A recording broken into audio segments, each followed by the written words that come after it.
Une petite nouveauté, c'est avec l'outil texte. Si je prends l'outil texte maintenant, quand je vais faire une zone de texte, par défaut, ça va remplir, vous voyez, avec du texte de substitution, ce qui n'était pas le cas à l'origine avant dans Photoshop. Ça le faisait dans les autres logiciels, mais ça ne le faisait pas dans Photoshop. Voilà, ils ont fait la petite mise à jour dedans. Donc maintenant, ça remplit avec du faux texte, donc du texte de substitution, qui va vous permettre comme ça de le faire. Sinon, vous voyez ici, coller lorem ipsum. Donc c'est le faux texte.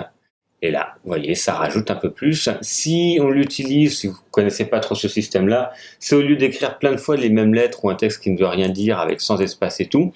Ici, en fait, c'est du faux texte, du texte en latin, mais vous voyez, il y a des espaces, des retours à la ligne, des majuscules, etc.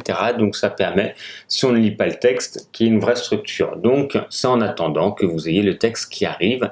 Donc par défaut, maintenant, l'outil texte va nous proposer justement cet élément-là qui va le remplir et vous pourrez donc utiliser la typo, changer le texte et tout pour voir une prévisualisation de votre rendu si le texte n'est pas encore écrit pour votre visuel. Voilà une petite avancée sur Photoshop.